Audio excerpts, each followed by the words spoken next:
welcome to the Automovie podcast, the only podcast on the internet, or one of three podcasts on the internet that might talk about cars and movies and online stuff like that.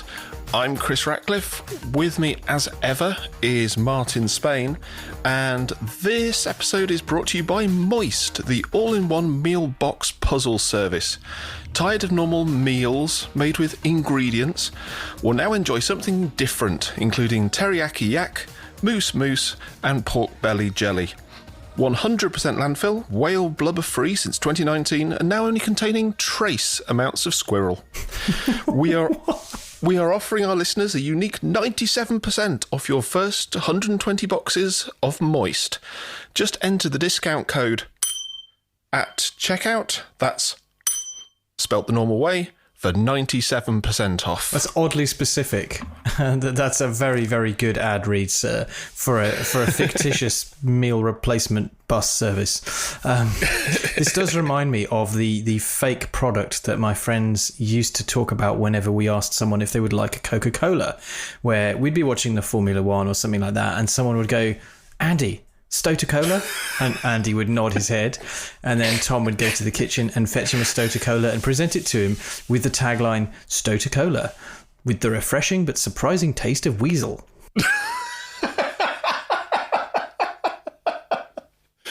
Please tell me somebody did the a mock-up logo for that. I don't think anyone ever did. It was just, I have no idea. It's the fact that Stoat rhymes with Coke, and then when you're saying Stoats, it's Stoats and Weasels, and it's all very, very silly. We should talk about cars. Welcome to episode 62. We're back off of our summer holidays and maybe a teeny bit punch drunk. It's very hot at the moment, so I'm going to put it down to a sunstroke. Absolutely. But yes, since we've last been going, it's been kind of quiet. It's been the August shutdown for Formula One. Not that matters, because Max Verstappen is going to win every single race this season, so you don't need to watch the races. Just assume that he won. Anyway, let's move on to things that have been happening. The Motor Film Award nominations are out. I think we've talked about this every year for the last 3 or so years. Yeah. It's usually quite interesting to see all these noms, because you get to see particularly short films that you might never have heard of before, and you can then hunt them down and watch them, and sometimes they can be really, really interesting things that you haven't heard of. It's also nice to see some of the big Hollywood films getting recognition for the vehicular work in there, the automotive mayhem in there. I always enjoy seeing those. I always enjoy seeing what sort of documentaries get called out, what online films get put forward by various outlets. Haggerty have put forward a couple of things. I think they're both Jason Cammisa films. No Henry Catchpole this time around, which is a bit of a crying shame, but we'll be talking about him later, as we always do. What I did notice was that there was no sign of Mission Impossible Dead Reckoning, which really struck me, because seeing as they do have Fast X. Yes, they do. And given that both of them feature car chases in Rome, one of which is really good and one of which is really shit, I feel like Mission Impossible's stunt team and automotive drivers have been a little hard done by there. So I was quite surprised to see that wasn't in the noms, but maybe it didn't qualify because it was released too late or something. I don't know. Maybe it'll sneak in there next year. But having seen it again recently, I think that scene is absolutely mega. All of the vehicular work in these films is properly impactful in all of the ways, both the impacts the vehicles have with one another, but also off the screen. It puts you right in the car, so it's a bit of a shame for that. But there's some other stuff on there that I do want to go and check out. I do want to try and hunt down some of the shorts, and we will let you know when the winners are announced, although we are too small, too pikey to be actually invited to the ceremony. Is there anything that jumps out at you looking through the nominations where you think, oh, that was particularly good? Oh, now you're going to put me on the spot. I haven't got the nominations up in a tab. I'm going to have to do some live typing now. And I can't type motor film. There was a few that kind of caught me as just like, really? It was that one? So, like, for example, the Grand Tour A Scandi Flick is in there for Best Documentary Episode. And there's a few of the Top Gear ones which aren't bad, but they're not necessarily the ones I'd put forward. But, I mean, we say that every year. I see that Gran Turismo has been nominated. More on that later. Ghosted, the quite crap movie from Dexter Fletcher. Now, I love Dexter Fletcher, and I think he's actually a really good director. But Ghosted on, I think, Apple TV was just a load of crap. And I like everybody involved. Like Ana de Armas is a great actress. Really love Chris Evans. Again, TV's Dexter Fletcher from Press Pack. These are the specific reference to someone who is as old as I am. I think he's really good, but Ghosted was not really good. Lamborghini, The Man Behind the Legend, I talked about that. It's rubbish. But Fast X, that's not that good. The Flash. The Grey Man, again, I don't know how you can nominate for that. The car stuff in that was not that good. Very heavily CG enhanced in a really obvious way. I know all of these have visual effects in there, and all of them make use of computers to either do rig removal or all manner of trickery.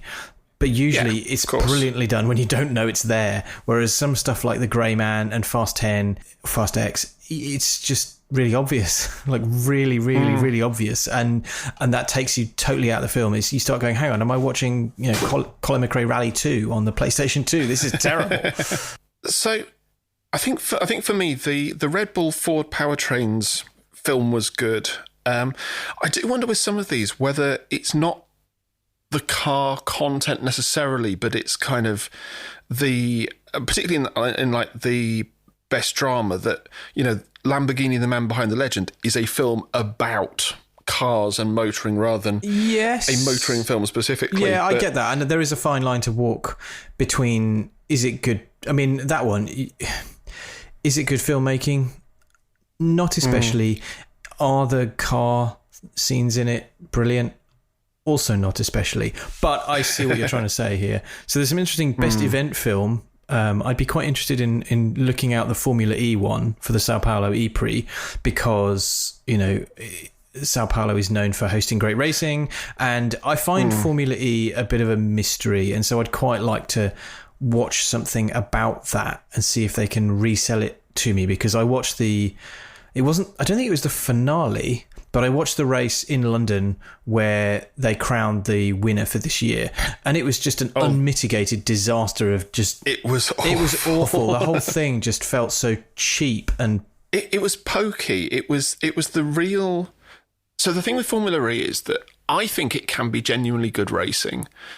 And I know that it's easy to kind of poke holes at it because it makes it easy for people to do that. But the thing that struck me in London was it was that worst sort of Formula E track where it's tight and nadgery, and then it was half of it was an ice rink, the other half was dry, and it just wasn't their best. Formula E for me is best when it's on a proper circuit, and I know these street circuits are kind of its USP. You can bring it closer to the people, etc., etc. You can race indoors, which is okay. That's kind of cool, but it also makes it look a bit like slightly larger radio control car racing. Because you don't get a lot of noise, you just get a bunch of sort of squeaking of the tires and from the end. I say the engine, the PU, the gearbox. It's not that impressive, and I'm still not quite sure about it. But there's a bunch of other things on this list, like best event film. This is Le Mans. Quite interested in that. There's one that's just called Formula One. Like what? All of it? Just all Formula One. All Formula. If you scroll down I know which page you're on. If you scroll down, there is like a sentence or two for each one. So, like for example, there's the where is it? The Falcon Racing 24 Hours of Nürburgring film. That was good. There was Formula One is an F1 demonstration race at Suzuka. Oh, I see. Yep, I see what you mean. There is a bunch of stuff there. But yeah, I think that... So I am going to try, and I say this every year, but I am going to try and actually watch some of these before the next episode, particularly, I think, some of the more esoteric stuff, because I'm genuinely interested, particularly with things like student films, the creative stuff, the stuff that's a bit less well known. I think it's easy for us, because we watch a lot of YouTube, to comment on some like the YouTubey type categories. But I think there's a lot here, and I'd love to find more. Best documentary feature, if that's not Villeneuve Prony, I think there's some strong stuff here, but I think the Villeneuve Prony thing was really good, really strong. It was. It was. Also, foreshadowing what we might talk about next, Williams and Mansell, Red 5. Yes. That's an interesting one, which I'll talk about shortly. I want to try and hunt down this Chrysler turbine car. So there's a film or documentary called The Chrysler Turbine Car Engineering a Revolution, and I love the idea of like American cars that are powered by really weird things like, you know, vegetables or nuclear fission, or steam or turbines. You know, they went all in during the 60s to try and power cars with ever more weird things, and I love the idea of that, the engineering behind it, and the just fuck it, let's just see what happens as they drop a jet engine into the back of a Chrysler. There's something quite steampunk backyard skunk works about it, and that sounds quite interesting. So I'm going to hunt some of these down. I'm probably not going to go as hard in it as I know you will, but there are some really good ones in these documentary features. Go Fast, Risk Everything, Wild Story of Ken Block's 2022 Rally Title Chase. That's quite a long title, but yeah, there's some interesting stuff here. There's some really... I'd recommend everyone go to motorfilmawards.com/2023 and have a look at these nominations and have a see what you've seen and what you might be interested in seeing. And then we'll come back at some point in the not too distant future, hopefully, and we'll tell you who won.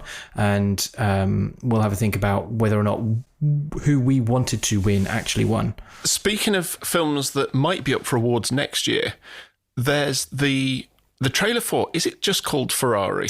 I believe it is called Ferrari, yes. It's just on the teaser trailer, it just says Ferrari. So this is Michael Mann returning to direct a movie since 2015. So the last movie he made was 2015's Black Hat. And he hasn't made I'd say he hasn't made a really great film since Collateral in 2004, which is an absolute cracking movie. He's a really interesting director. You'll know him from things like Heat, amongst many others. But this is an intriguing teaser trailer. Adam Driver with dyed grey hair and sort of liver spots applied, but the top half of his head looks old enough and convincing enough, and then the bottom half of his head is just Adam Driver. So like 30-something chiseled Hollywood leading man. It's very weird. For me, he is such a distinctive looking actor that I can't really stop going, hey, it's Adam Driver. That was my reaction. The whole thing was like, hey, that's Adam Driver. It's not like, oh my God, there's Enzo Ferrari. He's probably about to persuade one Ferrari driver to pit themselves against the other until both of them die. I'm just like, oh, it's Adam Driver. He was in that Star Wars movie. Because, you know, I am reductive and stupid. But what did you think of the trailer? Did you watch it and go, oh, I really want to see this? Because I know quite a lot of the internet did go, ooh, I really want to see this. And it's had pretty positive reviews. The film itself has just premiered at the Venice Film Festival, and the reviews have been pretty good. It opens on Christmas Day in the US. I don't know when it opens in the UK. But the film itself is based on Brock Yates' 1991 book, Enzo Ferrari, The Man and the Machine, which I think was name-checked quite recently on an episode of the Intercooler podcast, which is always worth listening to. But basically, I think this is a chance to see Enzo Ferrari in his prime running the Ferrari company, running the race team, some of the gorgeous cars they produced back in the day. Is he... was he a genius? Was he a ruthless despot? Did he treat his staff terribly? Did he basically manipulate his racing drivers into killing themselves to make him happy? I watched it and kind of went, That was really my reaction to it. Was I just couldn't get past the fact that, hey, that sort of, hey, it's that guy reaction to a very well-known, very distinctive actor in a role that really requires someone to disappear into it, if you see what I mean. See, the thing I have with Enzo Ferrari is that my vision of him is him at about 70. That's everyone's vision, is the sort of the old Il Commendatore from Ford versus Ferrari, putting one over Ford. Yeah. And I think it was a bit like Barry Cryer. He kind of got to the age he was going to be, about 35 or 40, and then just stayed that age until he died. But I do wonder with this, what's the story going to be? What is the focus going to be? Because we've had... I kind of go back to Williams, the documentary, where if there is something about the man that is extraordinary, and I don't mean that necessarily in the sense of a positive, I mean it in the sense of there is something about him that is outside the usual. You know, is he... Well, are they going to tell him as you know, this man who must win at all costs? Is it going to be the side of him that saw death with Dino and with his drivers? I think there's very much going to be the story of his relationship with his son and maybe his death of his son. I don't know how far it goes, actually. That's a good question. One interesting thing that I think Matt pulled out is the fact that somewhere in there is a shot of someone accelerating, much like they do in The Fast and the Furious, where they stamp their foot on the throttle into the carpet. And in this case, the throttle's in the centre. It's not the right-hand pedal. It's in the centre, and that is apparently a proper nerd, technically correct. That Ferrari did, in fact, have a centre throttle, with the brake being hopefully on the right and the clutch on the left, because if it was the other way around, that would be really weird. Did you see as well, Marino Franchitti's one of the stunt drivers for it? I did. I saw a lot on his Insta that he was one of the drivers for it, which I imagine they will have borrowed some cars from Marino Franchitti's father-in-law, one Nick Mason of the Pink Floyd, and latterly Saucer Full of Secrets. So I imagine that he will have been entrusted to drive some of those, and it makes sense. If you're going to drive racing Ferraris, get people who are familiar with driving old racing Ferraris. Marino's in historic racing quite a lot. He's always a star at the Festival of Speed, the Goodwood Revival. So makes sense. And I kind of like racing drivers being used for stunt driving for films. I love seeing Tanner Faust doing a bunch of work on the Fast movies. It just like, yeah, these guys are shit hot. Although I imagine not every racing driver would actually make a good stunt driver. I think of Mark Higgins and his second career being the Bond stunt driver. Apart from being a hot hand in any rally car you care to mention, he's the guy that plays James Bond when there's a car chase in a Bond movie, and that's really, really cool. And that's come about quite recently. But you can't imagine like Max Verstappen, for example, being asked to do. Racing drivers are rubbish at making cars look exciting because they're not. They don't know how to go sideways. Did you see the featurette around the same time that No Time to Die came out, where they had Mark Higgins, Lance Stroll, and I want to say Seb Vettel driving the stunt DB5s? I did see that, yes. And they just can't slide because their brain is like, stop they it sliding, did it. Yeah, it was all three of the Aston drivers. So they had Lance Stroll, who was, I'm going to be mean here, somewhat predictably rubbish and ham-fisted. And they had Seb Vettel, who started off rubbish but then got better quite quickly. And they had Nico Hulkenberg, who I seem to remember got the hang of it straight away the fastest. But it did show that racing drivers are not normally great at showboating. They have the fast twitch corrections for big slides, but they don't run a car balanced on the throttle because it's just not a thing they ever need to. The cars are slow that way. So I always find it fascinating to see when it is like racing drivers' names you recognise. Like Reese Millen was always one of the guys who was doing stunt driving for the Fast movies.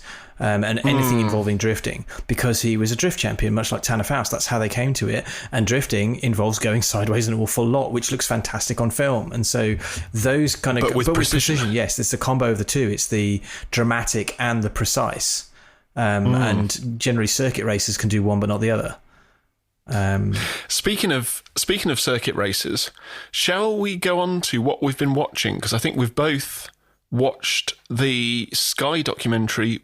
What was it called? Because it's not in our notes. Is it called Red 5? It's actually one of those. It's in that motor film, Williams and Mansell : Red 5. That's the one. So this is a documentary on Sky that focuses on both the development of Williams as an F1 team from its start in 1977 and it's sort of progressing on through its heyday in the 80s and with Nigel Mansell and then on to the early 90s. And it parallels that with Nigel Mansell's rise to fame as an F1 driver and his journey from being a broke guy working in a factory to becoming a Formula One driver, to missing out on world titles on several occasions, crashes, and then his huge success in 92 with one of the most advanced Formula One cars we've ever seen. And then right at the very end, it covers like a little bit on from there. And interspersed in all of that is sort of current footage of Nigel getting ready to drive that championship 1992 Williams up the hill at Goodwood. And they do sneak in a little mention of Seb Vettel having bought one and doing a lap or two around Silverstone, which I was waiting for because I knew it happened and I knew that Vettel owned a Red 5 Williams. And I was kind of hoping that they'd make a bit more of that, or they'd get an interview with Vettel, because this is kind of classic documentary talking heads. The people contributing are sort of what you'd expect. So in terms of drivers, you've got Jenson Button, because he's quite tightly affiliated with Williams. He got his start in F1 driving for Williams, and then he's now back in some kind of advisory capacity at Williams. You've got the usual kind of journalist voiceover.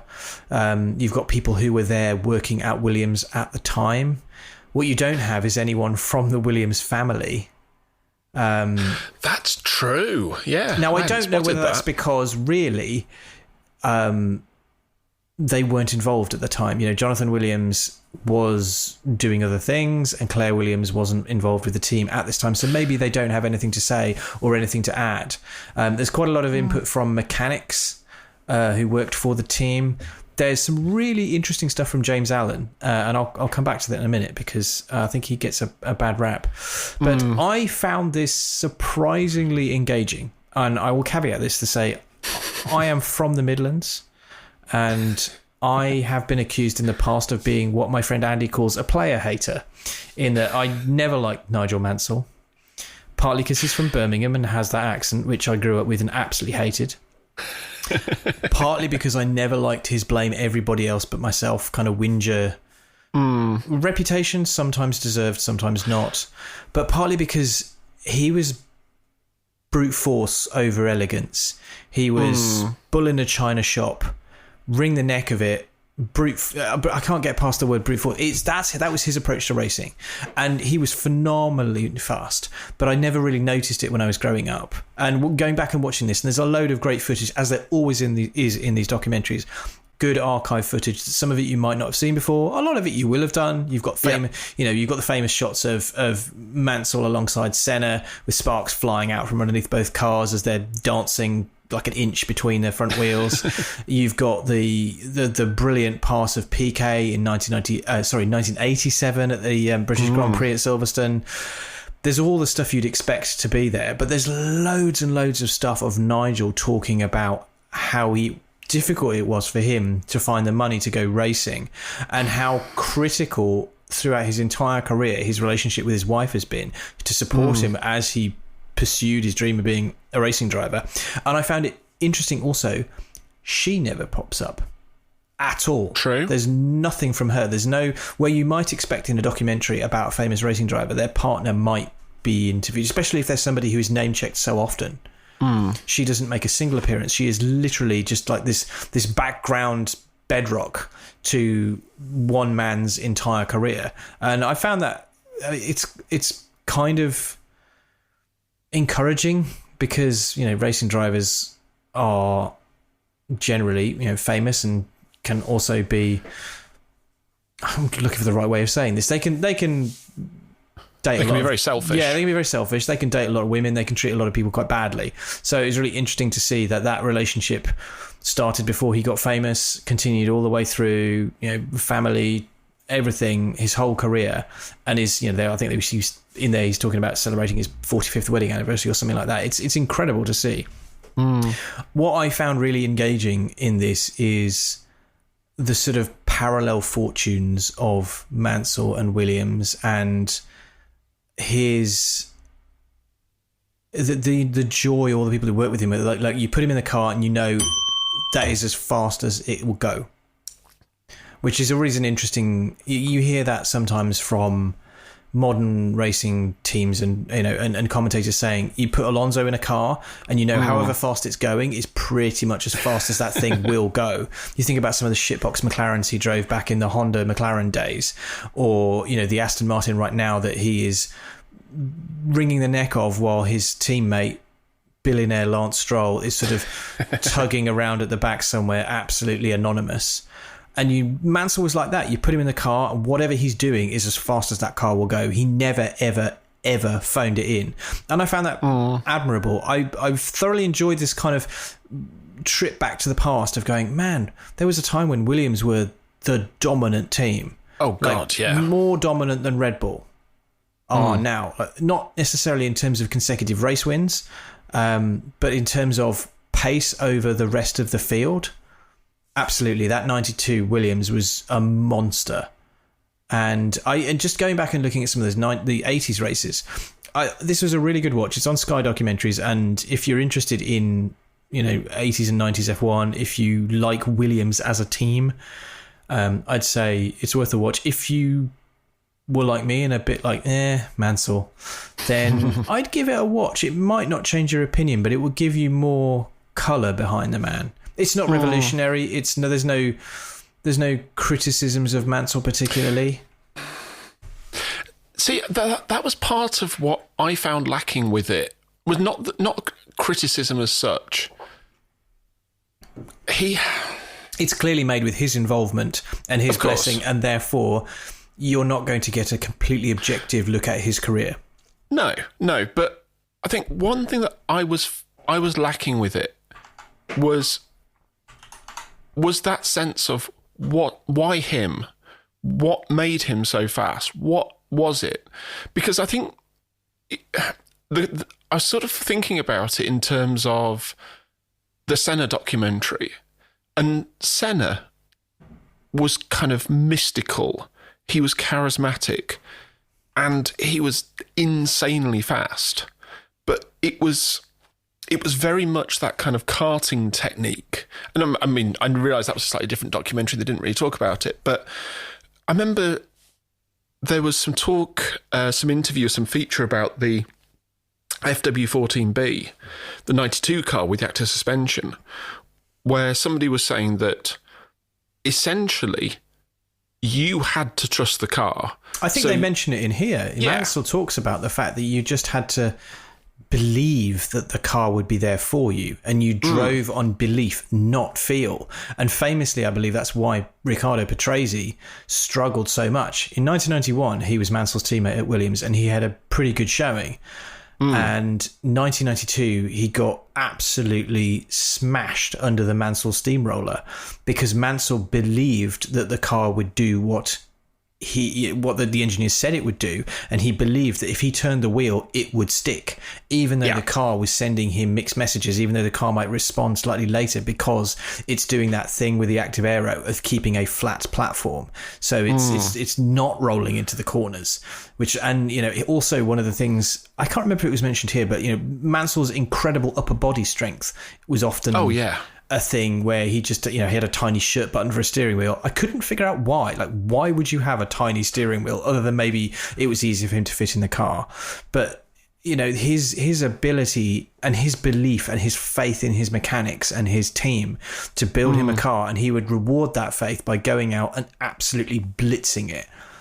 And you can't think of a car better suited for somebody... I don't want to say it with a lack of imagination, but someone who is so willing to back themselves and their own talent that they will just turn into a corner with just the sheer belief that the car will go round it. Despite the messages they're getting off. The one that reminds me of is Vettel in the blown diffuser Red Bulls, where there's that bit where an engineer says to you, right, when you turn into the corner, floor the throttle, like way earlier than you think, and it will stick. Hold the throttle open while you're on the brakes, and just going, okay. Yeah, I mean, wasn't that thing with Lauda as well, where they had the gauge and you had to basically keep the revs up or the throttle up in was it the fan car? One of the that'd be a Brabham ground effect Ferraris, where it's just like, as long as this dial is in this bit of the needle's pointing this bit of the dial, you've got downforce, so drive accordingly. And you just went, okay. Yeah, it's adapting yourself to the machinery that you're given is one of the traits of the very, very greats. And interestingly, Vettel was never able to demonstrate it anywhere else other than in those blown diffuser Red Bulls. He was never able to demonstrate the ultimate adaptability that, say, a Hamilton has, a Verstappen has, or a Schumacher, or a Senna, or a Mansell for that matter. And I think that's very interesting. But yeah, you're right. It's DC and Hakkinen being given a third pedal in the McLarens in 1997, 1998, and being told, pressing this pedal will break the rear wheels as well as the fronts.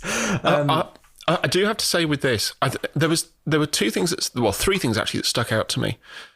Opening it with Mansell and Senna at Monaco felt like a misstep. It felt like they had to put that in somewhere and they'd run out of places. Karun Chandok, I think, is a brilliant pundit. Oh yeah, he's fantastic in this. I should have mentioned him earlier on. The depth of knowledge he's got, but he's got proper enthusiasm. He sounds excited.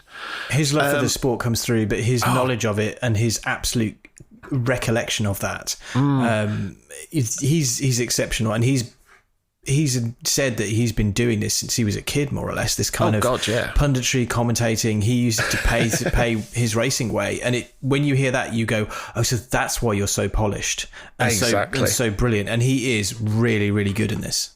And the other thing is that I think I only heard 2 instances of Murray Walker's commentary being used, which, if this had been 10 years ago, it would have been wall-to-wall Murray, because I think Mansell-mania and Murray Walker kind of went together. But I think we're now at a point in history where that's now starting to kind of recede and fade. And I don't think that they missed it until you notice it's not there. Well, until you get a bit of Murray Walker, I forget which race it is that there's a chunk of it where everything goes wrong.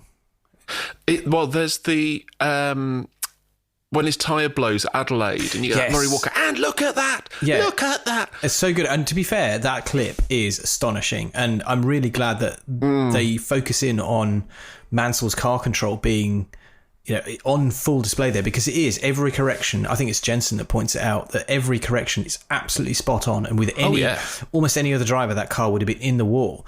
What is interesting, and I've heard that comment about his car control being mentioned long in the past, that his rescuing of that car with no rear tyre is super heroic. But what hadn't been mentioned that I hadn't thought about was, what if he hadn't saved it? What if it just nosed itself into the barriers? That would have been an almost immediate red flag, because you couldn't clear it away, which would have meant he would have won the title. Yeah. Which is a really fascinating thought I'd never considered before. So there's some good stuff in this documentary. I'd highly recommend watching it if you've got Sky and you want to while away. I guess, what is it, an hour and a quarter? It's quite long. It's over an hour. Adverts. And if you watch it online, you don't have to have the adverts. Interesting. Shall we whistle through what else we've been watching? Yeah, I'll whistle through very, very quickly. So other than that aforementioned Williams and Mansell documentary, I've been watching like the usual stuff on YouTube. Beers for Build is back building boats instead of cars. He has a 30-year-old Italian boat that blew up the diesel engines in, and so in that classic YouTuber way went, you know what this needs? 2 whacking great Texas Speed V8s. So he's of course switched it from being a diesel-powered boat that doesn't go very fast to being 2 petrol-powered whacking great Texas Speed V8s that are troublesome but do seem to make the thing go faster. I've just been enjoying it because it's different from the normal stuff, and the troubleshooting approach is quite fun to watch, seeing how people solve problems.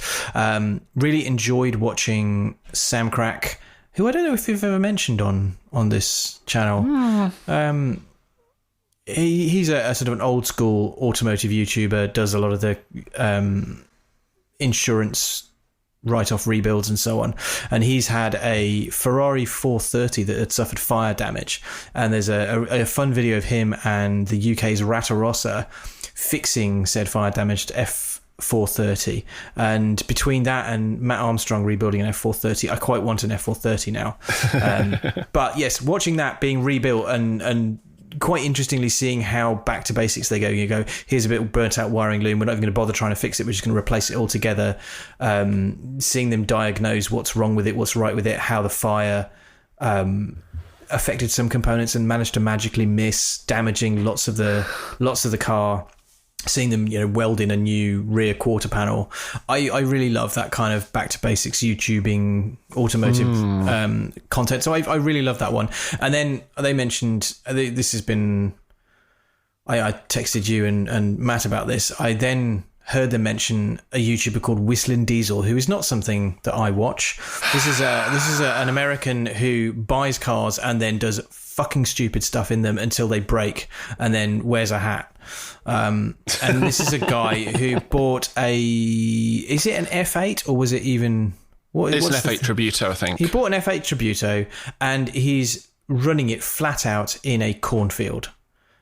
And understandably, when you drive a Ferrari off-road in a cornfield, bits of corn get stuck next to hot things like exhausts, and corn is dry and it catches fire. So this godforsaken prick is suddenly really surprised when this dry stuff that's clogged up all in his wheels, all on the brakes, and next to his very hot exhaust, and the car catches fire. And then they just pour bits of Red Bull on it and water, and they're absolutely mortified when, oh my God, do you think it was a really good idea to drive a performance supercar around a cornfield? Then it catches fire and the cornfield catches fire because that's what cornfields do. And then they panic and, they chuck a few more bottles of water on it, and then they realise that their filming van is catching fire, that they better call the fire brigade. I've never seen such a bunch of absolute pricks being absolute pricks. And I just couldn't watch any more of it. And the guy's all like, oh my God, I can't believe it. And I just can't help but look and go, you made your bed, mate. Now you've got to live in it. What an absolute tool. And I know his whole shtick is I'm going to take a car and put it on square wheels and drive it around, or I'm going to take this thing and do things you're not meant to do, like drift it in dirt. That's fine, but you're... I presume they had permission to race on that field. Maybe not. But certainly, how can you not have seen this coming? And his sort of rank surprise of course I'm not insured. No one will insure me because I break stuff. It's not my thing. So, yeah, I watched a bit of that and then got very, very, very cross and turned it off. Fair enough. How about you? So I'm going to recommend another podcast, which we don't do nearly enough here, but this one kind of caught my attention. So for those who aren't aware, there's a long running radio series in the UK called Desert Island Discs, which some of this podcast format may have been stolen from. And essentially it's a celebrity interview where they say, right, you're on a desert island, what 8 records are you going to take, what book, what luxury? But in the process of doing so, they talk about their life and their upbringing and all this sort of thing. And this is as mainstream as it gets. This is BBC Radio in the UK. This is not specialist press in any way, shape or form. And they had on it Toto Wolff, who has a life that I never knew about. He grew up in not great circumstances. He's had to work really hard for what he's got. He damn near killed himself at the Nürburgring at the 24 Hours. He's a great speaker. He's led a life that is interesting and textured and doesn't really get enough attention, I think. And I think he's probably one of these people as well that doesn't dwell on it. I think he is...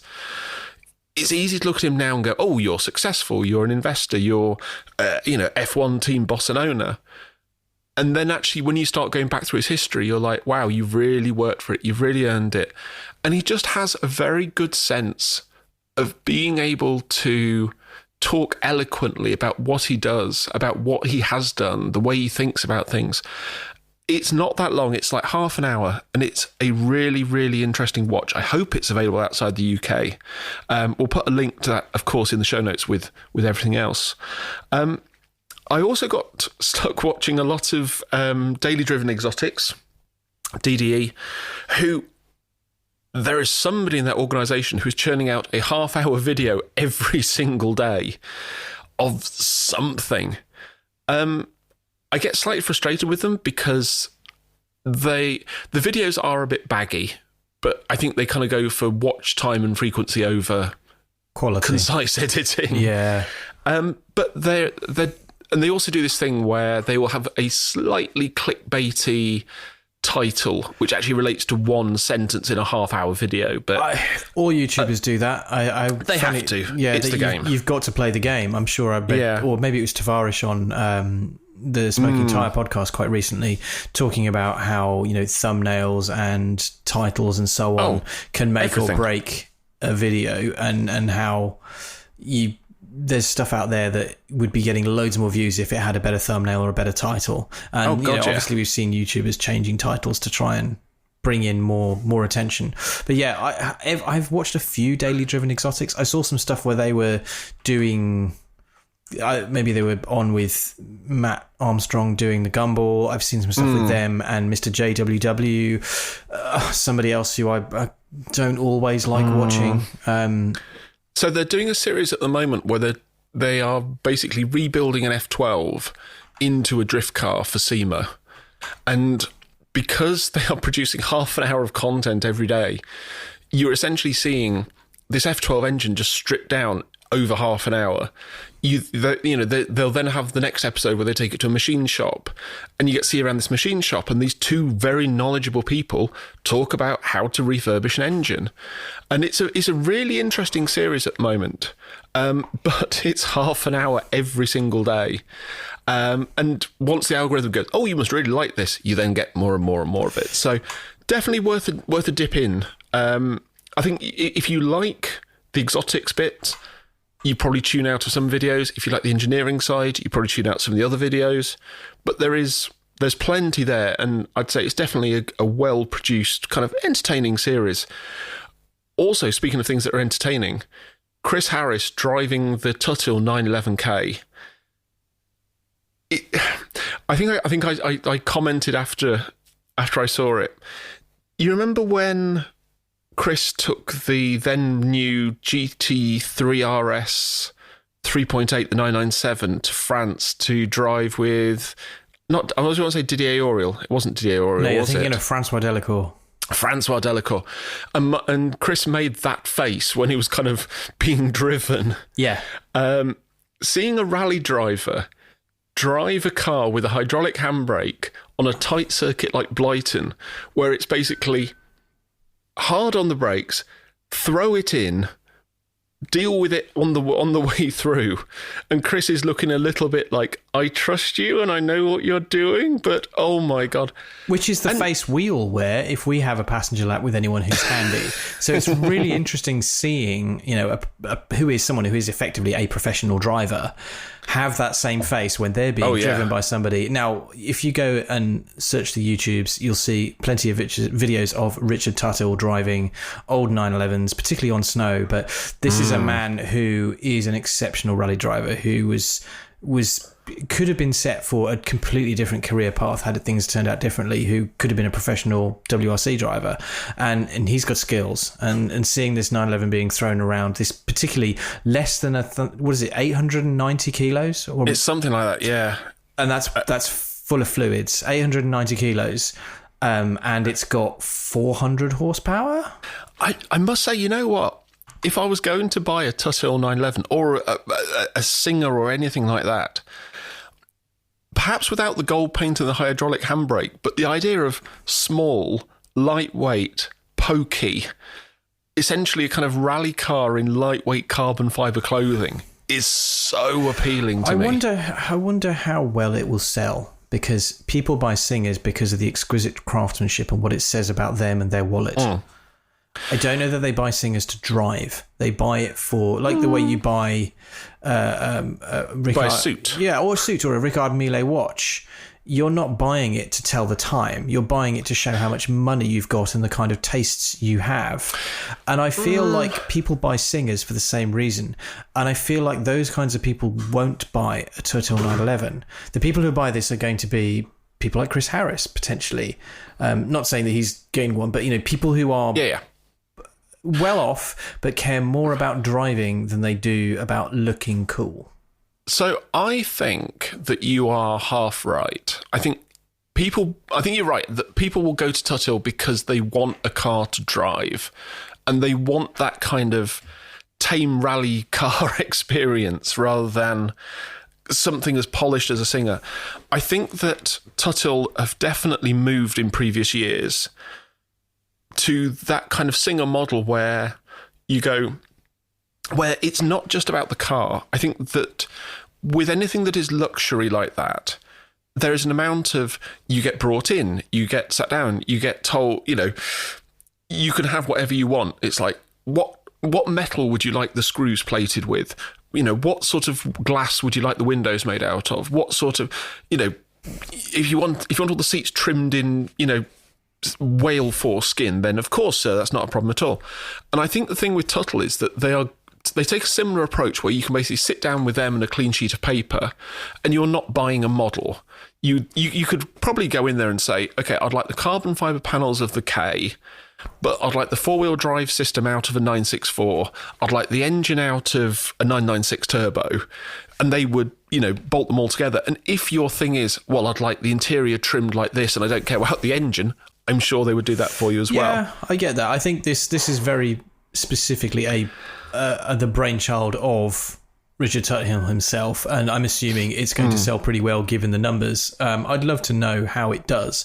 But the film's very interesting for seeing Chris Harris get driven by somebody else who is equally as skilled in hooning around a tight circuit, and the faces he makes after driving it on the road, where it renders him not quite speechless, but searching for the right set of words to describe a car. And you don't see that very often with these journalists. And I think that shows what kind of a savage beast it is. And that's very interesting because, like I say, you don't see this with the latest GT3 or the latest Ferrari. They don't tend to leave seasoned old hands completely speechless. That's usually the preserve of full house race cars. Yes. Speaking of full house race cars, should we go on to our film review? We should do, because it's been 48 minutes so far, and we need to keep this to a tight 45. 45. So unfortunately, we're already 5 minutes over, but that's okay, because Chris is going to whiz through his review of the new Hollywood movie, Gran Turismo. Before we get into the film, what are you drinking tonight? Well, in keeping with the sit back and enjoy theme, the motorsport theme, I'm drinking Jensen Button's Coach Built Whiskey, which is a blended Scotch whiskey from... I don't think it's actually Jensen Button, but I think he had a hand in blending it. But it is delicious. It is very, very well priced, and I'm enjoying a spot of that today. It is a good daily drinker. It is. It's like 45 quid, and it's an excellent blended Scotch whiskey. And I'm normally quite sniffy and like a single malt, so this is really good, and it's got the motorsport connection. So I figured that was appropriate. How about you? True. I have got a glass of the Ardbeg Barbecue, which is a mix. It is. Well, it's a mix of, I think, ex-bourbon, ex-sherry casks, and one that might have been smoked with something barbecuey, but they don't want to say in case they piss off the Scotch Whisky Association.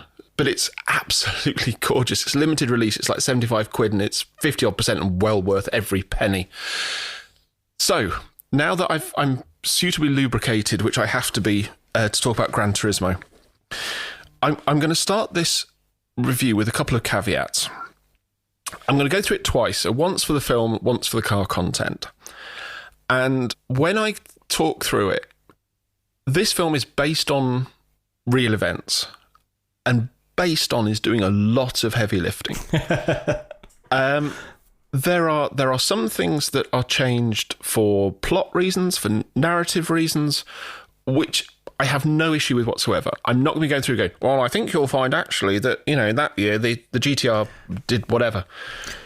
There are a couple of things that I caught early on where there's there's a Lego model that is on Jan Mardenborough's shelf, which hadn't come out when the film was made. There's the wrong year GTRs used in some of the GT Academy things.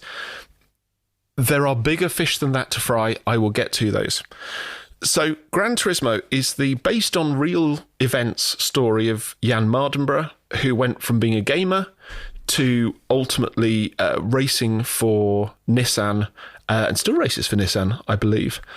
And it follows his progress from wannabe gamer through the GT Academy process, which, if you are the age that I am, was actually a televised series with Johnny Herbert, I think, possibly Eddie Irvine.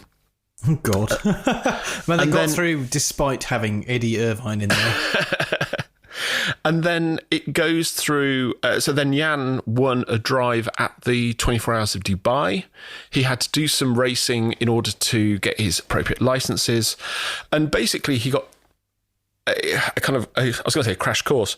A boot camp in racing from Nissan through RGN Motorsport, who later went on to run British GT with Jenson Button.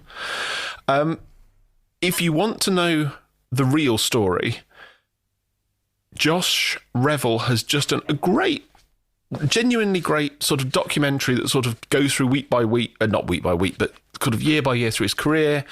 Jan raced in single-seaters, he's raced in GTs, he's raced at Le Mans in some good things and some less good things. He's done a lot of work he did Super GT in Japan. A lot of racing in Japan. With Nissan, which I really enjoyed watching. I watched him racing when Jenson Button had retired from F1 and went off to do Super GT in Japan, and thoroughly enjoyed seeing, because he had that time at Le Mans and then sort of faded away from European racing. It was really cool to go, oh, it's Jan Mardenborough. So the film itself focuses a lot on Jan as this kind of wannabe racer who spends all of his time racing in Gran Turismo. He then gets the opportunity to race in do the GT Academy series, and in order to enter that, you had to enter online races. You had to win your qualifiers online. The top, I think, 20 went through to a regional final, and then there was a world final. There's a kind of a conflict between him and his dad. His dad's like, you should get a proper job. Jan's like, no, but I want to be a racer. So, well, you need something to fall back on. No, I'm going to go off and be a racing car driver. People like you aren't racing car drivers. Jerry Halliwell Horner, as I think she's credited, plays Jan's mum, whose most famous line is going to be, these lentils are nice. But which is not convincing me. I don't like lentils.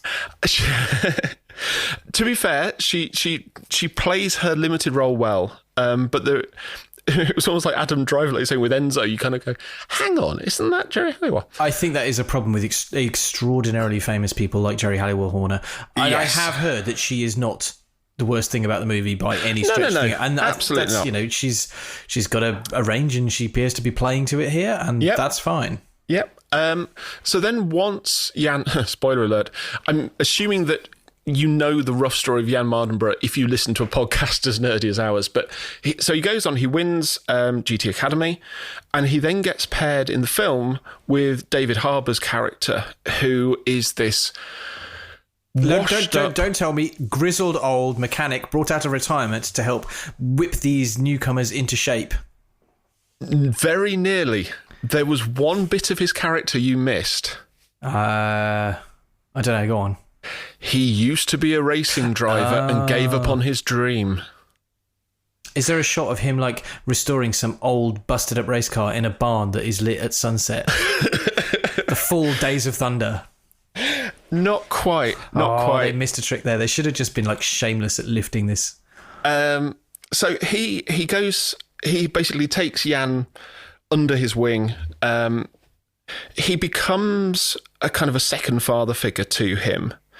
And they go up against, in the world of GT racing, they go up against, I can't remember the character's name, but he is essentially Bo Brandenburg. MXT bad guy. Yeah, he's tall, blonde, possibly German. His Lamborghini race car is essentially black and gold with Moet Chandon sponsorship on it. And it's kind of like, how can we make this... These people, obviously the baddies, how about we make the car black with gold accents? That will do. And then over the course of the event, you basically follow Jan through his GT career. So he goes from there, he goes to racing at the Nürburgring, where sadly, truly true to life, he has suffered a big crash, ended up killing a spectator at Flugplatz in the GTR.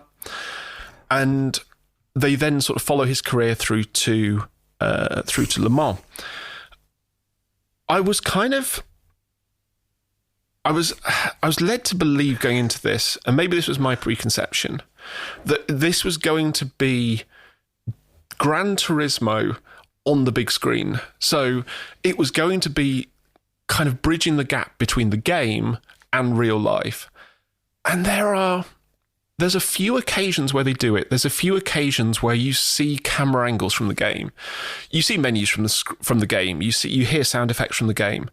But the idea, and I think there's a shot in the trailer where Jan's on a sim rig, that in his mind it then becomes a racing car. There's a scene early on where he's out driving with his mates, and it's like he sees the world through a game overlay. But they never really stick with it. It kind of comes in flashes, but it never quite feels like you're fully into that Gran Turismo world. It's like, that's your access, but then it's actually about Jan. It's not about Gran Turismo. David Harbour really does play a kind of a father figure. So you've got this idea that Jan, he doesn't want to follow his dad, because his dad was a professional footballer who he then gave up so that he could then get a proper job. Jan doesn't want that, so he kind of rejects his father, finds another father figure in David Harbour, who is really good as the grizzled, I don't give a shit, I'm only here because I'm being paid to coach, not as an actor, but as a coach. And the way that their relationship plays out is really nice. The way that Jan's relationship with his dad kind of plays out is really nice. Both of them feel a bit... Jan's relationship with his dad feels particularly obvious and a bit forced. I think I texted you after I saw it and said you could do a drinking game with Chekhov's gun. So for those of you who don't know, Chekhov's gun is this screenwriting trope that if somebody's holding a gun in Act 1, it will go off in Act 3. See, this and there's lots of... Top Gun Maverick had this, where they showed you, there's even some F-14, where they show you some old F-14s yes. in the start, and then you just know that they're going to end up flying one of those at the end of the movie. Exactly. Sorry, spoilers for Top Gun Maverick if you haven't seen it, but yeah. And there's stuff like that where there'll be some bit of advice that's given in the first act that then, echoes literally this is in basically the audio. Their equivalent of use the Force, Luke. Oh, it really is. It really is. There's turn into the skid. Turn into the skid, Jan. Sometimes you'll be going so fast turning left, you'll start turning right. The Mark Kermode review of this was like, there is no subtext, there is just text. Nothing is left unsaid. Well, you remember, we've talked, if you can go back and listen to previous episodes of the podcast, you'll have heard us talking about the trailer, which has been fairly heavily screened in front of lots of things. And I think all of my comments were, this is going to be shit. You can tell that the text is yelling at you from the screen in the trailer, and I think the whole movie, by all accounts, is just like that. So here's the thing: there is, and I haven't got onto the car stuff yet because that we need to talk about that in depth. But the plot, the annoying thing is that this isn't. But it's it lacks finesse. It lacks a bit of depth. It lacks a bit of sparkle in the story and in the telling. It opens with a 5-10 minute basically promo for Gran Turismo about how awesome it is. The product placement through it is unbelievable. Like, I pick up on, I watch James Bond going, oh, well, Macallan, Omega, Aston Martin. I Sony, see all of Sony, Heineken. But with this, it is just, it's a film made by Sony about a flagship Sony product that they just go, they spend all this time telling you how great Gran Turismo is, how it's not just a racing game, it's a simulation. Then you go and see Nissan, and you've got Orlando Bloom playing Darren Cox, and he goes into the Nissan office where every single screen behind the reception desk says Nissan. He then goes into a boardroom where there's Nissan on every wall.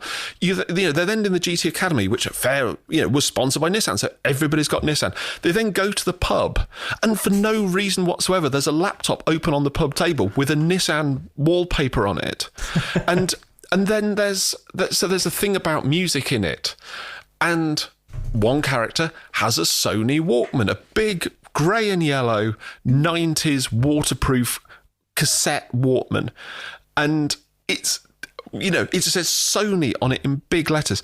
The film starts off with Jan receiving a Fanatec steering wheel, which he's saved up from his rubbish job, and he's bought this Fanatec steering wheel. And it's a Fanatec steering wheel because he says it's a Fanatec steering wheel. His mate comes around and goes, how's that new Fanatec steering wheel? Oh, what, this Fanatec steering wheel? It's really, really good. Did you know who makes it?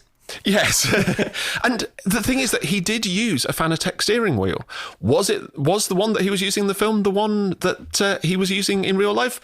No, that would be far too accurate. Which brings me on to my next... Actually, no, before I get on to my problems with the film, the other thing is the editing. Now, I was looking forward to this because Mauro Callo was driving his GTR, appropriately, doing some of the camera work for it. And they was like, we're going to put you into the game. And they edit it so fast that you cannot follow or enjoy any of the shots. It's just like snap, snap, snap, snap, snap. And then it goes swirly drone because it's 2023 rather, and everything's now swirly drones. And I was just like, they hang on these swirly drone shots. And I was like, no, I want to go back. I want to go back to the car stuff. I want to see car to car right in there. And then I was watching the behind the scenes footage, and it's not a swirly drone. It's what's his name? Peter North. It's a helicopter. Astonishing pilot. Peter North? Is that not some old porn star? I'll take your word for it. Kids don't Google that. But he's doing these amazing bits of camera. Fred North. He's doing these amazing bits of camera work that Definitely make it look don't like Google Peter North. Don't Google Peter North. He's doing these great bits of flying and camera work that make it look like a sort of $1,000 DJI drone, and which is a waste of great helicopter work. But I think that's what waste of so much, because you can't fly a cinema level camera on a regular drone, and probably not even on an octocopter. You can now. There's like the the Sony FX3 is like Netflix rated and will hang off the bottom of a drone, but they had a helicopter. Netflix rated is not a recommendation. Anyway, so there's all of the product placement is horrendous. The script it's just ordinary. If you can go and watch it, and you will have a nice enough time, unless you know about cars. So during the GT Academy trials, I spot that there's a GTR that has the wrong steering wheel boss. So one of the major midlife refreshes. And here we go. We're now deep in the weeds of this. Wait. I think you'll find that GTR does not have that steering boss in 1992. Let me be clear here. So this is... So I was kind of like, okay, these things happen, production mistake, whatever, that's fine. And they're driving these GTRs, and they get to the race, and they see Jan's nemesis, who's driving a GT3 Lamborghini Huracan. And I was like, hang on, this is supposed to be like 2013? And they're just like, no, we don't care about that. So in order to show just how wealthy this man is, him and his entourage get into the new 4-door Koenigsegg right in front of Jan and I was David going to Harbour. ask with this, though, did they actually commit to saying, this happened 10 years ago? Or did they just go, look, this is just a story based on true thing, but we're not going to bother trying to do it in period? Because that's why I asked the question is, do they bother saying, this was 2013? Do they come up on a big title card or anything? Or do they just go, look, this is a story and we're setting it in present day because it's a lot easier to do? So I was trying to think, and I would be very, very interested to see if there was something that tied it to a specific time. Because all of the racing sequences are modern day GT3 cars, including what they called a Ford GT3. And even things like the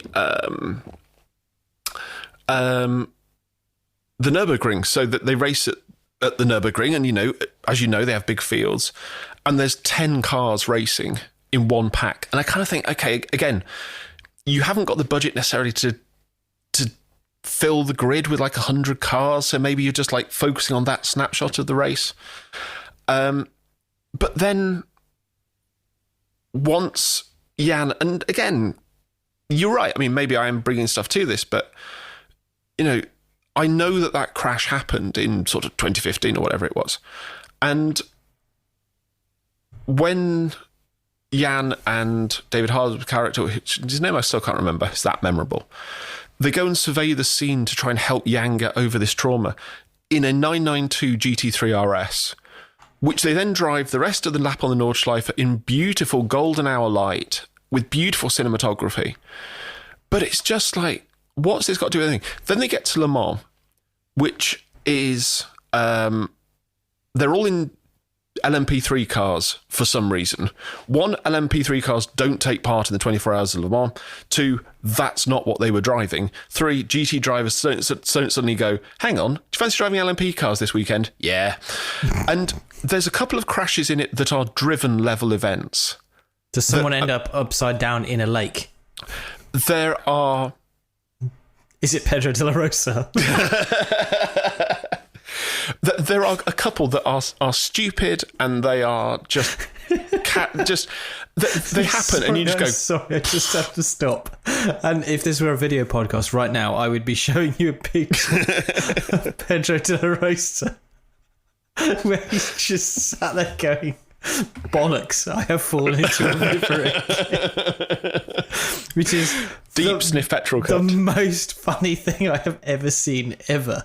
Anyway, I'm very sorry I've spoilt your rant about how terrible this is to bring Pedro de la Rosa falling into a river at the 2002 US Grand Prix. There is never a bad time to bring up Pedro de la Rosa falling into a river.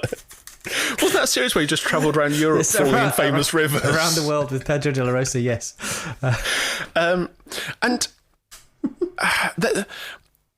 It's just... There are just so many things where you think that could have been so good, that could have been so interesting.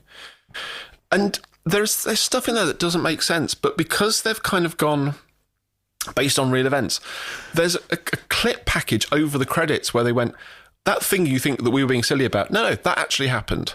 No, he really did do this. No, that really did happen. And it's almost like the end of Air, the Michael Jordan shoe story. Where you get to see the real characters, where you see the real people, and you get that kind of, so they cast, it does look kind of like that, and you get to see, sometimes I really enjoy that because you get to see what the real person looks like, and you get that joy of going, they cast pretty close to that, or that, they really, the production team really made this car look dead right, just right, or they made the build English right, just right. So I did reach out on Instagram see if anybody had questions about Gran Turismo before we recorded, and do follow us on Instagram because we're going to be doing more stuff there now that X is slowly collapsing into a hellscape. Matt Lange, who we mentioned earlier, did ask if pressing is the throttle pressed harder to go faster. I have to say, in that respect, it's actually not bad. I did notice that the actor who plays Jan does this thing where every time he's like pulling away, he like throws his head back into the headrest, which is obviously a bit of overacting. And once you notice it, you can't stop. I read a really interesting interview, or maybe it was not an interview, but maybe it was a piece on Gran Turismo where they described that he did not like being in the cars at all because he's quite tall, and racing drivers tend to not be tall, and to fit him into the car was quite a challenge, and so it was very uncomfortable, and he just didn't enjoy it. There's some interesting stuff out there on the web about this movie, about the making of. One of the things I read quite recently was the director, Neil Blomkamp, who you'll know for District 9 and Elysium and maybe Chappie if you've seen it, and the aborted Aliens reboot, sort of sequel, prequel thing that he was involved in. He's effectively a gun for hire on this. I think he was contacted by the studio and said, would you like to direct this? And he was like, well, if this helps me get something that I want made in the future, then yes, I'll do it. That would make a lot of sense. The interview I read was basically structuring it in such a way to say he's sort of semi-distancing himself from this movie by saying, look, I didn't write it. I wasn't involved in, the kind of the genesis of this movie, the gestation of it. I'm a hired gun. I was brought on to bring it to life on the screen, and I've done that. It was very much that kind of tone, which is interesting. I don't know whether or not he's towed the party line in official interviews and so on, but I get the impression that this was a paying gig when he needed one, because he's not really had much in the way of films coming out recently, and I think he very much wants to do the kind of stories he wants to tell, and this is maybe a means to get that made. One of the other things I can see. Yeah, one of the other things I wanted to bring up was this movie. It was released earlier over here, so we've had this out for 2 weeks now, 3 weeks. I think it's only been out for a week in the States, maybe 2. And so far, worldwide, this film has made $80 million.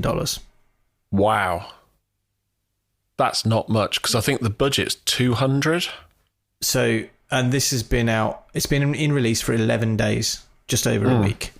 And it's made in the US $30 million and international 50 or so. Jeez. So, yeah, it's... Now, one thing I do think about that, and I know that we kind of discussed this. So, when you watch the film, one of the big things for me that I just couldn't get around was that almost every circuit looks like Hungaroring, because a huge swathe of it was shot at the Hungaroring. So if you drive the Hungaroring backwards, that's apparently Silverstone. The last 2 corners, if you CGI them onto the straight at Le Mans, that then becomes Le Mans, and it doesn't. And I was like, why is like... What I mean, obviously, so they shot the Nürburgring stuff on the Nordschleife because you can't fake really that, do that in CG. I was like, well, why didn't they just hire Silverstone? Why didn't they hire these different circuits? And watching the very end of the credits, because I do things like that. Speaking of which, one of the precision drivers, just going back to what we were saying before, is a guy called Ollie Milroy, who, I don't know if you know, I follow him on Twitter. He runs a travel agent, drives GT3 cars very, very quickly, and apparently does a bit of stunt driving on the side. But I was watching, got right down to the end of the credits, and every single country they visit has their banner for, like, thank you to the Hungarian tax film unit tax scheme, whatever.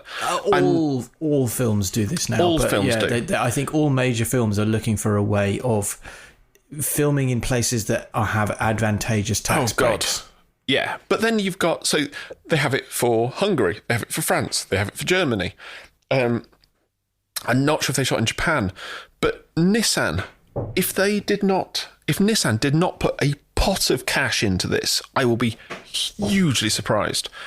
Sony, their marketing department, again, if they didn't put a pot of money into this as a marketing exercise, I will be hugely surprised. I think it will go down a bit like Rush, in that I think it will this won't become a cult film. I think once it hits streaming services, it will find an audience. I don't think people... I think the GT fans have probably gone out and watched it, and that's kind of it. It hasn't crossed over into the. It's not a mainstream movie. No, it's not crossed over in a way that it could be. It could be. If they've done it differently, I think you're right. It could be a great sports movie or a good sports movie. It hasn't crossed over. Now, something like Ford versus Ferrari or Le Mans 66, depending on your country. That didn't have a huge box office return. I think 200-ish million, but it had a much smaller budget, which meant it made its money back. And that did cross over to the mainstream to a certain extent, because it's a kind of Sunday afternoon dad's movie. Yes. And this, I know that sounds terrible, but this could take that storytelling. This should have been basically Days of Thunder for the console generation. Oh God, yeah, absolutely. You could have just gone, well, why don't we just do that? Just beat for beat, make Days of Thunder, but substitute in, Jan Mardenborough for Cole Trickle, and so on and so on. The trailers for this I will watch it when it comes to streaming. Chris took the fall on this one and went to see it in the cinema and paid his own money, and I will watch it when it comes to streaming, and I will pay money or something to buy it on a Blu-ray format to watch extras and so on. I like Neil Blomkamp as a director, and I have owned every single Gran Turismo game there is, including the current Gran Turismo 7. It's a good job they didn't try and make it too much like the game, because the menus in all of these Gran Turismo things are basically impenetrable. So it would have been more realistic if the guy wandered into a cafe and looked at the owner saying, hey, do you want me to go and race for some cars? And the guy went, yes, I'd like you to go and collect all of these super rare Japanese K cars and a Nissan Silvia. Go and race those for several days first. Then come back and I will give you a present. And that present will be another weirdo Japanese K car. One thing that I will... just touch on as well, because we did have a question from Jake Sanson on Instagram as well, who said, why is Jan Mardenborough the only real driver in the film? And I think this is a really interesting question, because they forgot about Lucas Ordóñez.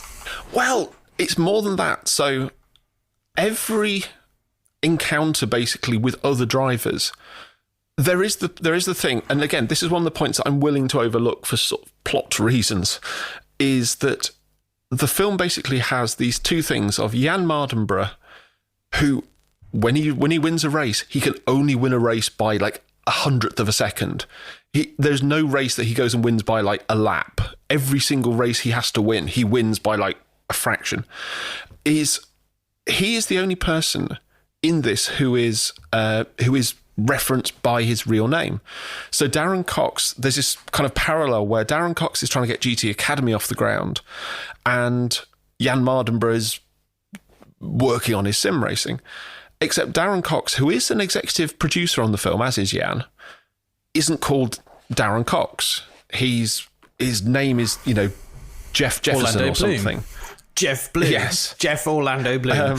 I don't know. I can see maybe why some people might not want to be... You want to see people portraying them using their real name. Like, honestly, they could have done this without naming the lead guy Jan Mardenborough. It's not, a Hollywood leading man type role name, is it? No. But but the thing is, you've got... So, Jan Mardenborough, it wasn't the first GT Academy winner. Like you say, it was Lucas Ordóñez. And he's in the film, except he's not called Lucas Ordóñez. He's, Steve Stevenson or whatever it is. Maybe. You know who they should have called? They should have been like Jimmy Bly, rookie sensation. They could have gone full Driven on this, but they should have taken the initials like they did because Jimmy Bly is basically an allegory for Jensen Button in Driven. So they should have just got JM and gone Juan Manuel Fangio. Or so, I'm being very silly. Actually, one thing that I did see that kind of went, was the there's one where they've got the world finals and they've got all of these actors, most of whom mean nothing to me. There was one where I went, hang on, isn't that Amelia Hartford? And she's one of the other GT Academy entrants for no apparent reason, apart from, I mean, she's very good at what she does. Well, and it's just like, weird. So would you say this is worth going to the cinema and seeing? No. Right. Would you say this is worth watching on an streaming service that you already have and therefore not paying for anything? To be honest, if Sony are not giving this away in 6 months' time, I think they are missing a trick. I think you're right. What I'm going to be looking forward to with this is the extras, the commentary, the VFX shots, the stuff that's ended up on the cutting room floor. I think if you are a fan of endurance racing, I think that you will get something from it. I think if you try and look for something that isn't there, you're going to be disappointed. And I think that was probably what I ended up doing, was that this is very much a surface level film. Yeah. And there are some good moments in it. There is some good driving work in it. There are some good acting moments in it. But you have to kind of cherry pick what comes along. If you get a chance to watch it, let us know what you think. I would not be making a trip out to the cinema again specifically to watch this. Cool. All right. Well, there you go. That's Gran Turismo. Sort of a recommendation if you are super into this kind of thing, but otherwise I would wait for rental. Kids, ask your parents what that means. Be kind, rewind. Let's move on swiftly because we've now done an hour and 24. We're super going for it here. Let's very quickly check in and see what Henry Catchpole has been doing. We should briefly mention that this small pokey podcast has actually met Henry Catchpole now. We have there's pictorial evidence. If you go on to, is it on our Instagram or is it just on yours? I think it's. I will put it on our Instagram. Two very tall men and one who could easily fit us under. Who could fit under the seat in front. Chris and I went to the recent live recording of the Intercooler podcast, an excellent podcast that you should subscribe to. Which was at Harry's Car Barn somewhere near Stratford upon Avon, and they had special guest Henry Catchpole. And so at the end, before everyone filed off, I thought it was worth us going and introducing ourselves to Henry and saying, hi, what have you been up to? Because we're sad like that. And Henry was very gracious with his time and allowed a photograph to be taken to prove that we all did exist in the same place, and was extraordinarily generous with his time. So we want to say thank you to Henry. And what has he been up to, Chris? He has been podcasting. Other than podcasting and indulging and suffering fools on the internet. He's had a good run of films up on Haggerty recently. He's kind of found his niche at surfacing cars that you don't necessarily see in a lot of other places. The one I've picked is the Peugeot 205 GTI Tolman edition, which is Resto Mod seems to be over-egging it a little bit, but essentially it is a 205 that has been thoroughly restored and then has a light modern breathing on, such that it's still recognisably a 205, but has things like posh dampers, AP brakes, a digital dash, and I've never been a big 205 fanaticist, but I kind of went, oh, especially when it's so clean as well, and it's been breathed on, and it looked really good. It had perfect stance. You know, the gap between the top of the wheels and the wheel arch was absolutely perfect.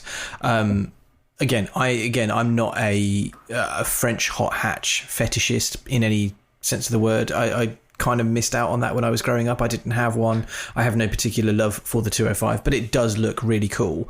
It is classic Resto Mod expensive. I think over 100k. I think if you go to them and say, I want one and here is a rusty old 205, please turn it into something nice. Yeah, if you go, I think if you want one that's lightly breathed on, it's kind of like 50ish, I think. Yeah. If you want the full, strip all the paint off, repaint, reupholster. And that's just, you're paying for somebody's time and expertise then. God, yes. You're looking at lots of money because it's restoring an old car. It's a lot of time. That's the same for all of these things. It's a lot of money, but if you are well-to-do and you loved 205s when you were a kid or you were growing up and you fancy something different than the norm, it does look like a really cool car. And you're right, Henry's video does highlight something that you're not going to see everywhere else. It's not going to be doing the rounds of all the normal automotive producers. You're not going to see Matt Watson drag racing this against a Formula One car and a jet engine or something. I'm not quite sure. I did enjoy this, and I'm very much looking forward to the next video from him and Haggerty. Let's move on swiftly to your video and possibly channel choice for this product. Yes. So my video choice is from a channel called Downey Live, which I don't know if I've mentioned it to you before. I think I may have done when you possibly weren't well and bedridden. So it's hosted by a Canadian guy, I think it is, called Mike Downey, who has a real thing for trains. He goes on trains, various forms of transport, but particularly trains, goes on these great train journeys, and he's really nice. He's a nice bloke who just clearly enjoys what he's doing. He's not one of these YouTuber influence, hi guys kind of people. He's just a nice bloke having a nice time doing things that he really likes that mostly involve trains. He, at the end of last season, took a trip to Abu Dhabi, I think, and watched the F1 from the cheap seats. And then the Alpine F1 team, God bless them, gave him a VIP pass for the Canadian Grand Prix.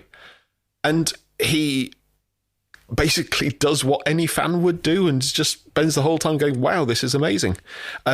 He does point out that what he got, because he got a team pass from Alpine, he didn't get any of the Paddock Club stuff. He doesn't get any of the posh stuff. He's literally basically bouncing back and forth between team hospitality and the garage, which is incredibly cool. And he's gracious with it. He's enthusiastic. He shares it brilliantly. Well worth a watch.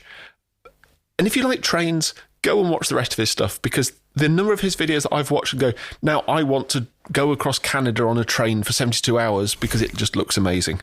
Yeah, I'm always like that with that in general. That's just a background state for me. I want to go on trains. Yep, pretty much. My channel is actually from the Motor Film Awards nominations. It's a channel called Misha on Wheels, or as I've just noticed, I put it into our notes. In the show docs, it says Whirls. Whirls. Misha on Whirls.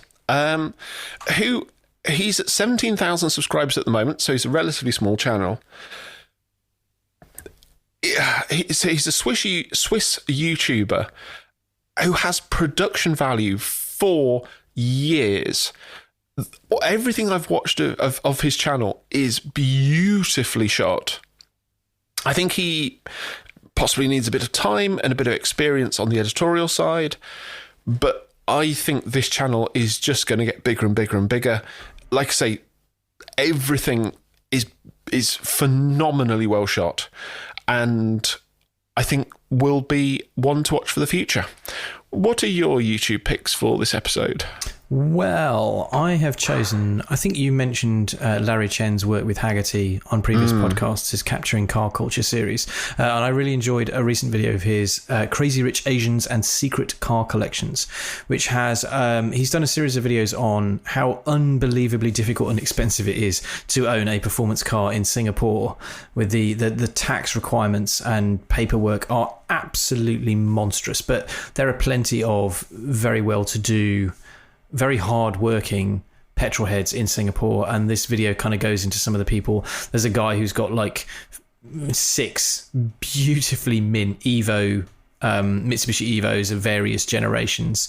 Some track cars, some road cars, all beautifully turned out and parked in his living space. There's you go down the road to some secret hideout for some guy who used to be all over the place and then has gone very quiet, and you'll find LaFerraris covered in dust, and oh god, it's a fascinating view into a world that I would never have thought existed. And it's a testament to Larry Chen's everyman relatability and passion for Japanese car culture and Japanese cars, I think in particular. He's very well known for that kind of thing. That he gets invites, via his fixer in Singapore, but gets to come and see the stuff that probably nobody else would see. Oh, God, no. It's a really, really great video. I'd recommend, Chris has recommended watching his stuff on Haggerty before, but I really, really enjoyed this, and it got me watching a bunch of his other stuff. I generally don't tend to watch a lot of his stuff because I just get really cross at how good a photographer he is, and how rubbish my stuff is by comparison. See also his Instagram channel. But I thoroughly enjoyed this. Really, really worth a watch. And if you do like seeing kind of secret car collections in very modern housing, then it is absolutely up your street. And for my channel, I have gone for Driftworks again, because they've been posting a bunch of really interesting stuff on one of the co-owners of Driftworks, Phil, and his BMW E30 M3 with an E92 M3 V8 engine in it, converting that to use a sequential shifter from a DSG, trying to solve the problems of getting a steering rack that will work, fitting it into the E30 sort of chassis and undershell, all the crazy deep engineering that they're going into, videos where they're trying to figure out how to solve various steering geometry issues with the car, and going and fabricating extra things on suspension uprights and so on. It's so geeky and nerdy. I love it. And also trying to get his other M3 project, which is a E46 M3 with an E60 M5 V10 engine in it, and the most ridiculous exhaust manifold. Yes, he's got an exhaust manifold that is a 10-1, which is a work of art in itself, and it's what that car is going to be known by, is just this of spaghetti into a single monster 4-inch outlet that they've kind of got at the moment. It's bananas, and the struggles of getting that working again. Again, I find it really engaging. It makes me go, I kind of want an M4 and M3 again. But yes, really, really enjoying those. So I'm, in lieu of finding a new channel, I'm going to say go and check out Driftworks stuff. They also have a t-shirt which I really want, which is the Big Dish Energy for dish wheels. And I am a noted lover of Big Dish wheels. When we were at the Intercooler podcast reporting, they had a Singer DLS, and that has possibly the deepest dish rear wheels I have seen on a car, and they were mega. It's like 12 inches of deep dish, which is crazy. Big Dish Energy. It is. So I had to be very careful enunciating that after a few whiskeys. So I think that brings us to the end of another episode of the Automovie podcast. We're rolling in at 1 hour 35 before the edit.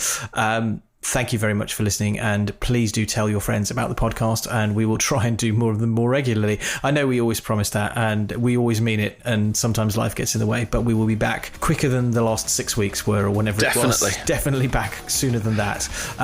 Yes, like, comment, subscribe, all those good YouTuber things, and I think we are going to disappear off and start gaming to win a competition so that we can go LMP3 racing in 2013 at Le Mans. Until next time, everyone.